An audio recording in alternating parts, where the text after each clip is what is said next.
Assalamualaikum warahmatullahi wabarakatuh. Yang terhormat, dosen penguji uji kinerja BPK Dajab Angkatan 4 tahun 2021. Perkenalkan, saya Gus Asmarani, SPDFM, guru biologi di SMA Negeri 1 Tambarejo, Kabupaten Bojonegoro, Provinsi Jawa Timur. Sekaligus, saya adalah mahasiswa BPK Dajab Angkatan 4, Pendidikan Biologi tahun 2021 di Universitas Khairun Ternate. Pada hari ini, Senin 6 Desember 2021, saya akan melaksanakan uji kinerja BPK Dajab Angkatan 4 tahun 2021. Materi Praktikum Uji Makanan KD 4.7 kelas 11 IPA 1. Demikian video uji kinerja saya. Masukan dan saran sangat saya harapkan perbaikan pembelajaran saya ke depan. Terima kasih. Wassalamualaikum warahmatullahi wabarakatuh. Assalamualaikum warahmatullahi wabarakatuh, anak-anak. Waalaikumsalam warahmatullahi wabarakatuh. Hari ini bagaimana kabarnya? Semuanya sehat untuk hari ini? Alhamdulillah sehat. Ya. Sebelum kita memulai pembelajaran hari ini, Ibu inginkan ketua kelasnya memimpin doa dulu ya, supaya pembelajaran berjalan dengan lancar dan ilmu yang kita dapatkan hari ini bermanfaat untuk kita. Silakan Dara dipimpin doa. Persiapan berdoa. Berdoa dimulai. Berdoa selesai. Terima kasih. Ibu absen dulu untuk mengecek kehadiran kalian. Agita Pradewi, Andika, Dara Hardistia, semuanya hadir ya untuk pagi hari ini? Ya. Hari ini kita akan melaksanakan apa anak-anak hari ini kita? Uji makanan. Kita sudah belajar banyak tentang apa? Zat yang terkandung dalam makanan lah. Kita kan sudah tahu kemarin ya, apa zat-zatnya ada, bahwa makanan itu mengandung apa saja. Yang pertama apa yuk kemarin? Karbohidrat, terus protein, yang lain? Lemak. Apalagi? Glukosa. Ya kan? Jadi makanan yang kita konsumsi adalah mengandung karbohidrat, protein, lemak, dan glukosa. Baik anak-anak, sebelum kita melaksanakan uji makanan, Bu ingin tahu dulu kalian bisa menghitung BMI dan BMR dengan melihat web BMI BMR yang sudah Ibu kirim ke WA Group. Semuanya dibuka HP-nya, lihat di grup itu Ibu kirim web kalkulator untuk menghitung BMI dan BMR. Tampilannya seperti itu semuanya? Ya. Nah, itu sekarang kalian masukkan apa jenis kelamin Anda? Wanita atau laki-laki. Kemudian kalian masukkan tinggi Anda berapa sentimeter. Kemudian berapa berat badan Anda? Sudah semuanya dimasukkan? Sudah. Kemudian kalian klik hitung. Ya. Klik hitung. Sudah?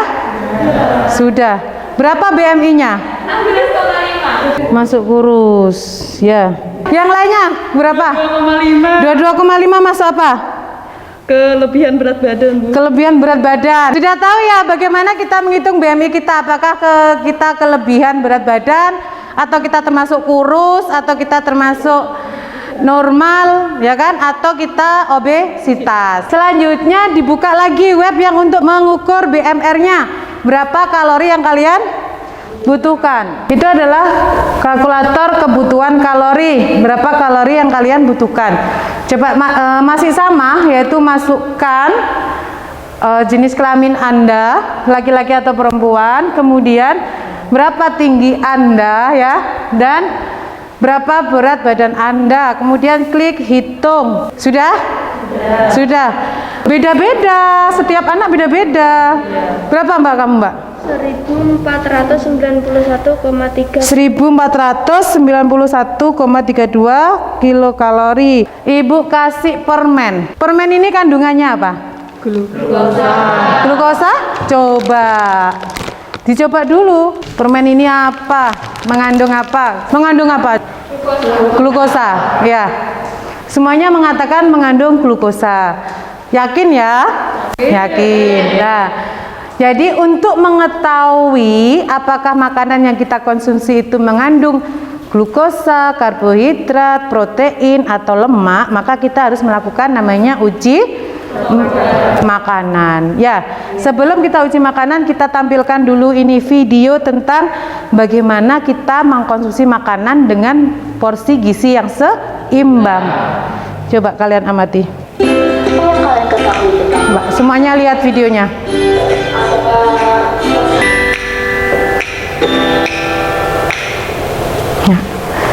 Ingin apa? Sehat tubuhmu, seimbangkan gizimu. Ya, untuk pagi hari ini kita akan melaksanakan uji praktikum berbagai macam bahan makanan.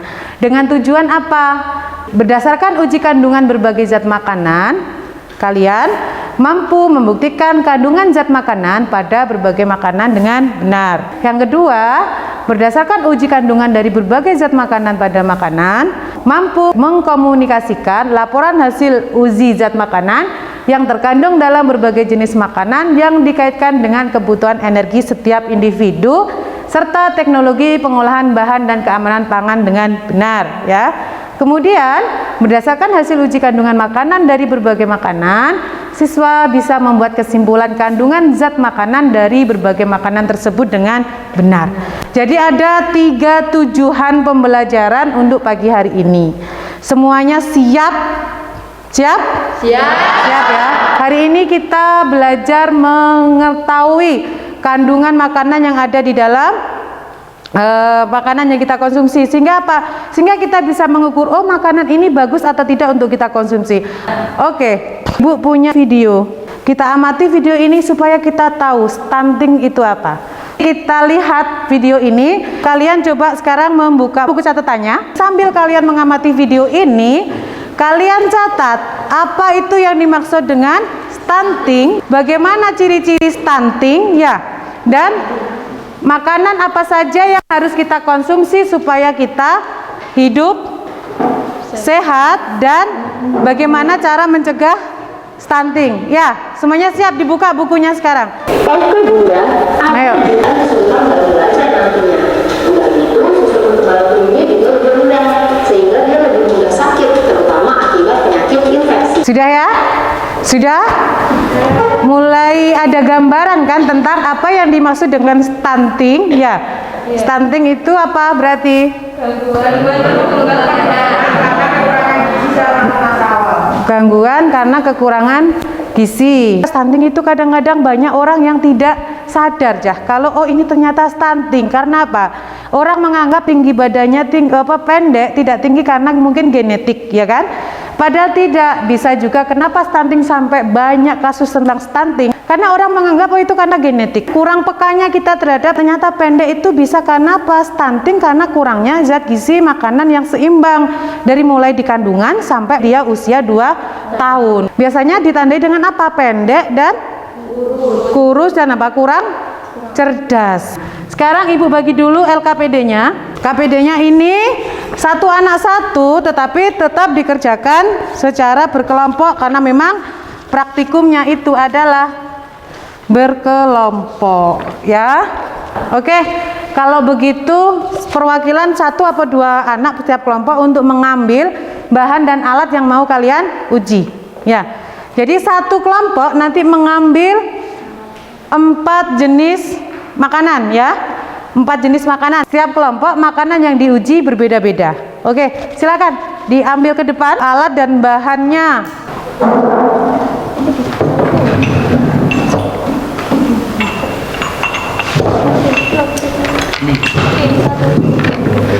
Jadi kalian semuanya sudah mengambil alat dan bahan yang akan kalian gunakan untuk uji praktikum, ya.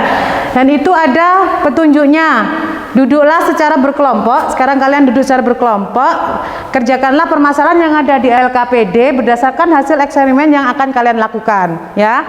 Kemudian setelah kalian menyelesaikan uji makanan, kalian presentasikanlah hasil kerja kalian di depan kelas secara berkelompok. Kemudian kumpulkan LKPD tersebut kepada ibu nanti setelah pembelajaran berakhir. Dan tugasnya nanti kalian membuat hasil laporan dari kegiatan praktikum hari ini dikumpulkan minggu depan, ya. sekarang silahkan semuanya mulai untuk melakukan uji makanan. Yuk silakan.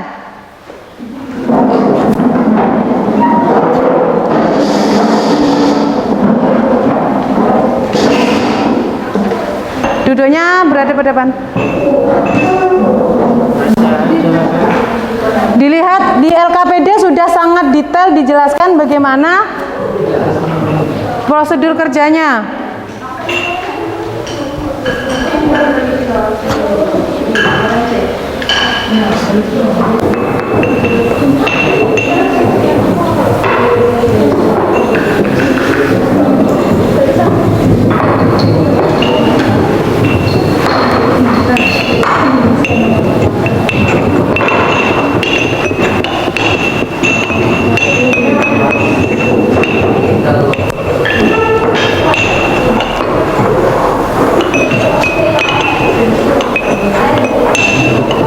Ditumbuk sampai halus, ditumbuk gini nggak apa-apa.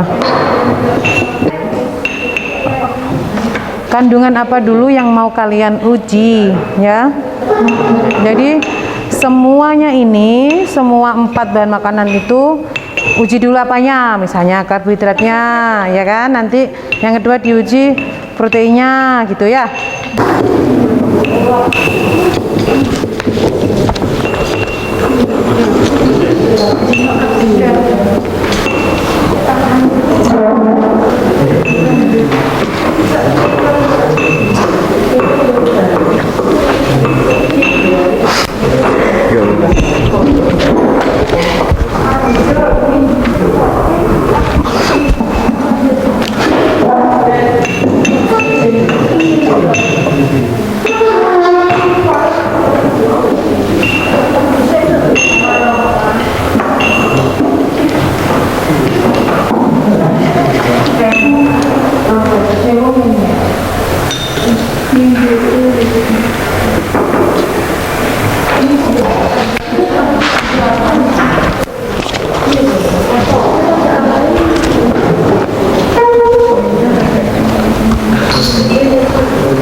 Bisa lihat YouTube itu dibuat apa referensinya.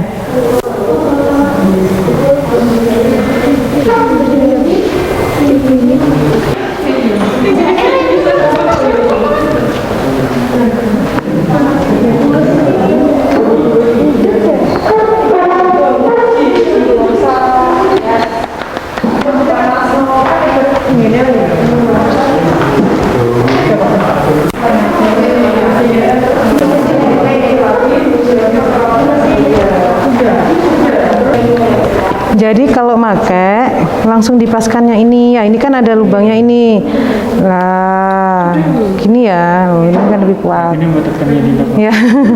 Jadi gini ya, kalau makainya gini aja, kalau mau bakar gini ya. Oh ya, Bapak dicoba lagi aja.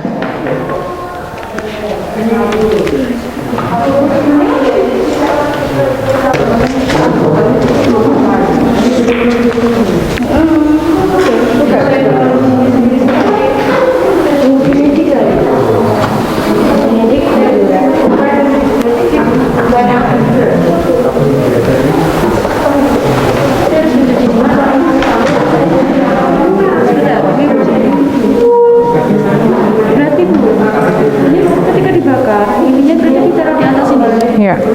Sudah dapat hasilnya untuk uji apa ini? Ini uji karbohidrat. Sudah semuanya. Berarti setelah itu uji protein ya? Iya.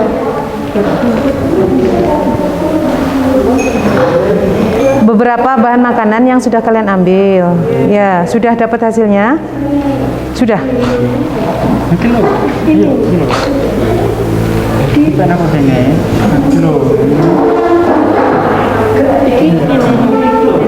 Coba ini kamu coba tanya kelompok 1. Kalau belum jelas bisa tanya kelompok yang lain. Ya.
presentasi hasil yang lemah itu?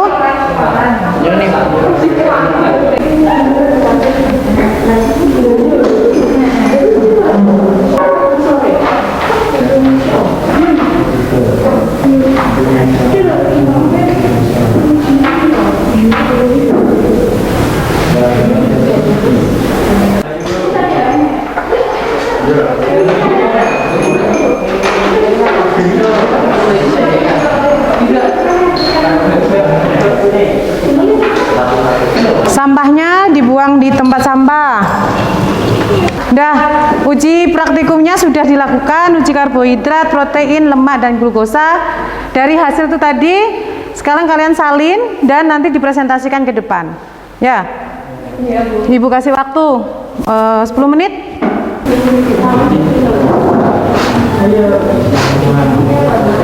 Sudah? Belum?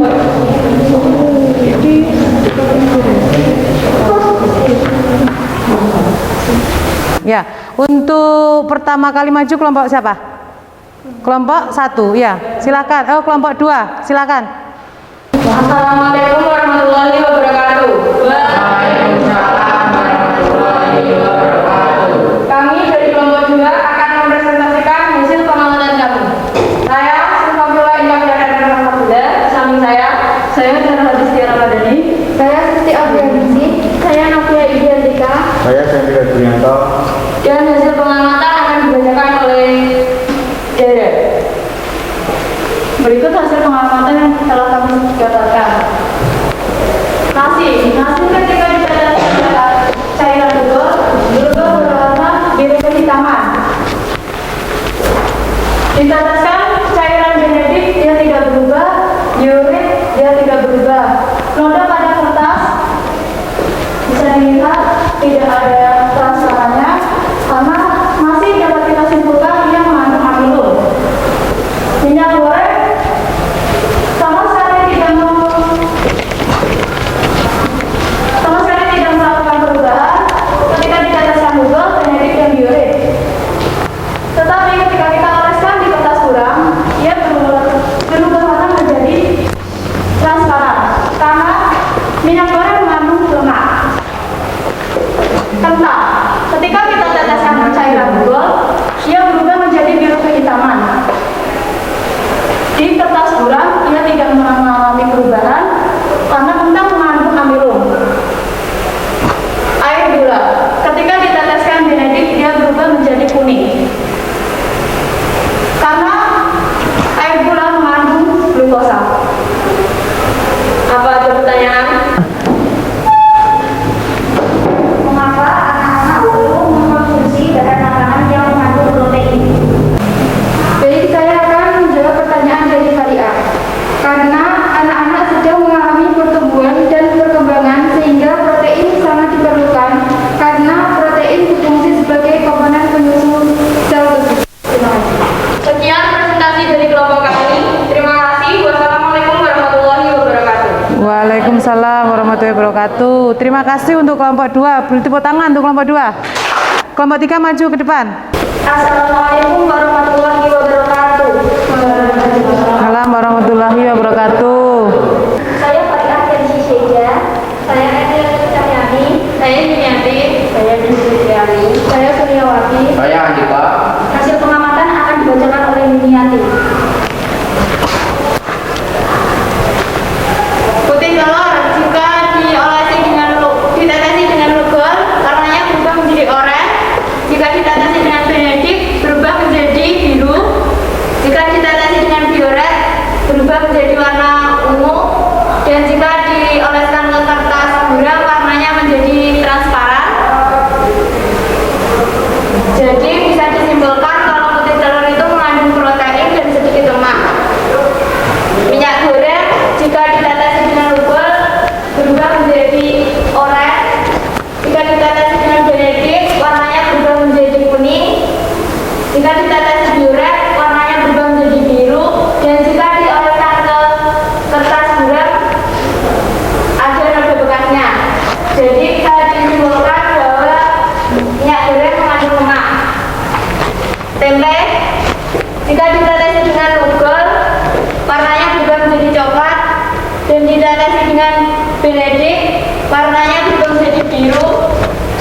Jika ditetes dengan diuret, warnanya berubah menjadi ungu. Dan jika dioleskan ke kertas gula, tidak meninggalkan bulan. Jadi disimpulkan bahwa tempe itu mengandung protein.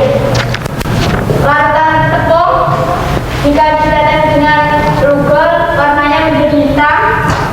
Benedik, ditetes dengan benedik, warnanya menjadi biru. Dan ditetesi dioret, warnanya menjadi keunguan. Jika dioleskan ke kertas, tidak meninggalkan bekas. Jadi disimpulkan bahwa larutan tepung mengandung amilum dan glukosa.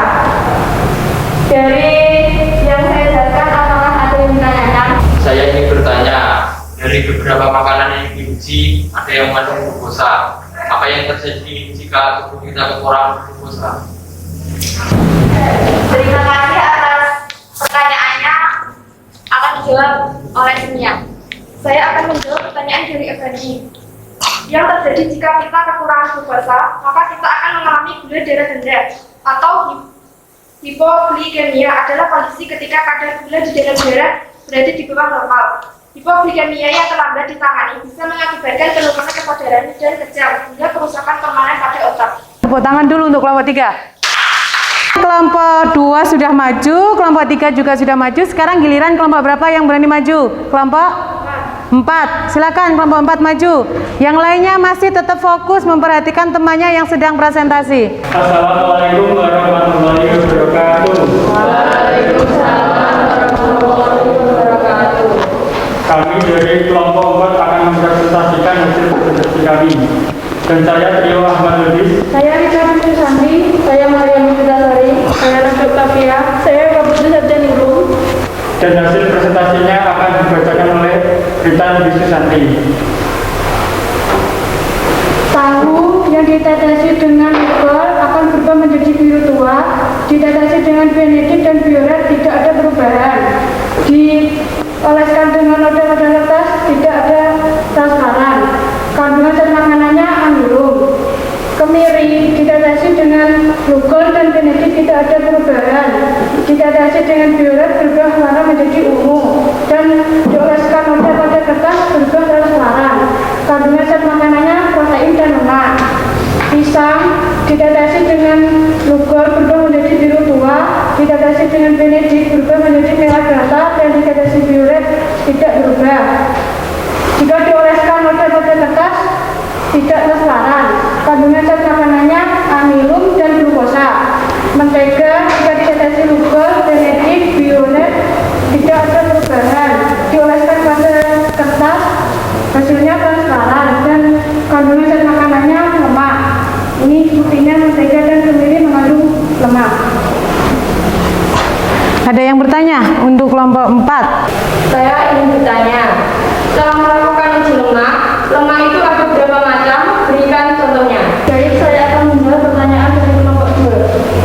Lemak ada 2, yaitu lemak nabati, yaitu lemak tumbuhan yang diperoleh dari kelapa, kemiri, zaitun, berbagai tanaman asam, dan buah alpukat. B. Lemak hewani, yaitu lemak hewan yang diperoleh dari keju, lemak daging, mentega, susu, ikan basah, minyak ikan, dan telur. Terima kasih untuk kelompok 4. Beri tepuk tangan untuk kelompok 4.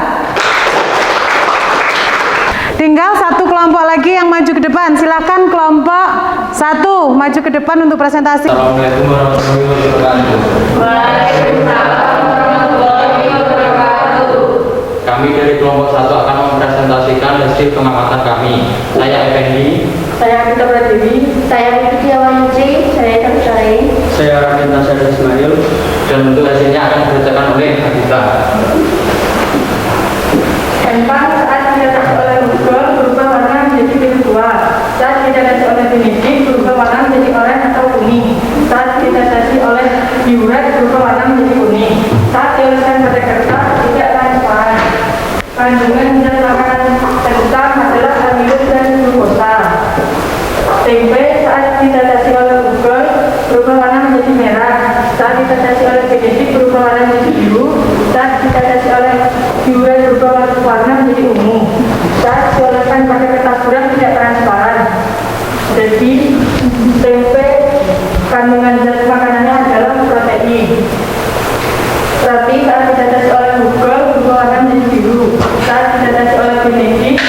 berubah warna menjadi merah bata. Saat ditetesi oleh biuret berubah warna menjadi ungu. Saat dioleskan ke kertas buram tidak transparan. Kandungan dan makanannya adalah amilum, glukosa, dan protein. Tepung saat ditetesi oleh lubang sedikit biru, saat ditetesi oleh benedik berwarna biru, saat ditetesi oleh biuret adalah berwarna hijau. Saat dioleskan pada kertas tidak transparan. Kandungan dan makanannya adalah glukosa. Assalamualaikum warahmatullahi wabarakatuh. Waalaikumsalam warahmatullahi wabarakatuh. Saya Trio Ahmad Lubis dari kelompok 4 ingin bertanya, apa yang terjadi ketika hanya mengkonsumsi karbohidrat saja? Baik, saya akan menjawab pertanyaan dari kelompok 4. Mengonsumsi karbohidrat berlebih dapat menimbulkan sejumlah efek buruk bagi kesehatan, seperti lesu dan lelah, menambah berat badan, perut kembung dan begah, mudah lapar, gigi berlubang, otak yang lamban, jerawat, obesitas, picu diabetes, dan picu kolesterol tinggi. Beri tepuk tangan yang keras untuk kelompok 1. Oke anak-anak, uji praktikum sudah dilaksanakan. Kalian sudah tahu beberapa macam kandungan dari beberapa makanan. Kalian juga sudah bisa mempresentasikan hasil praktikum kalian. Ibu akan memberikan sedikit penguatan tentang apa sih zat apa yang kita butuhkan untuk tubuh. Apa itu kalori? Kalori adalah satuan unit yang digunakan untuk mengukur nilai energi yang diperoleh tubuh ketika mengkonsumsi makanan atau minuman. Jadi tubuh akan mengubah makanan menjadi sumber energi untuk beraktivitas. Kemudian kebutuhan kalori tiap orang itu berbeda-beda. Jadi antara perempuan sama laki-laki itu biasanya kebutuhan kalorinya berbeda. Biasanya apa? Laki-laki memiliki kebutuhan kalori yang lebih besar daripada perempuan. Kemudian ketika jumlah asupan makanan berlebih dari yang dibutuhkan, maka akan ada simpanan lemak dalam tubuh. Dan ini biasanya menyebabkan kenaikan berat badan. Terus kenaikan berat badan dapat terjadi akibat adanya ketidakseimbangan antar kalori yang masuk dan kalori yang dikeluarkan dari tubuh. Dan menghitung kebutuhan kalori harian menjadi penting supaya asupan makanan tetap terkendali. Apa saja makanan yang tanpa mengandung kalori sama sekali? Itu ada agar-agar, air kaldu, air mineral, kopi, kecap, teh. Ya, itu adalah bahwa tubuh kita membutuhkan kalori dari berbagai zat makanan yang kita konsumsi. Kita harus paham tentang bagaimana kita menjaga gizi yang seimbang dengan cara menjaga makan makanan yang bergizi. Siapa yang bisa merefleksikan kegiatan pembelajaran kita hari ini? Siapa? Angkat tangan. Agita, silakan Agita. Lugol digunakan untuk menguji bahan makanan yang mengandung karbohidrat atau amilum. Bahan makanan yang mengandung amilum atau karbohidrat bisa ditetesi lugol akan berubah warna menjadi biru hitam. Semakin gelap warnanya berarti makanan tersebut banyak kandungan karbohidratnya.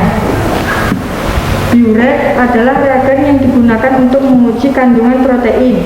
Bahan makanan yang mengandung protein akan berubah menjadi ungu setelah ditetesi oleh biuret. Benedik adalah reagen yang digunakan untuk menguji kandungan glukosa pada bahan makanan. Benedik adalah reagen yang digunakan untuk menguji kandungan glukosa pada bahan makanan. Bahan makanan yang mengandung glukosa akan berubah menjadi warna merah bata. Kertas buram digunakan sebagai uji lemak. Bahan makanan yang mengandung lemak akan membuat kertas buram menjadi transparan jika dioleskan pada kertas buram. Sudah? Sudah. Silakan kembali lagi.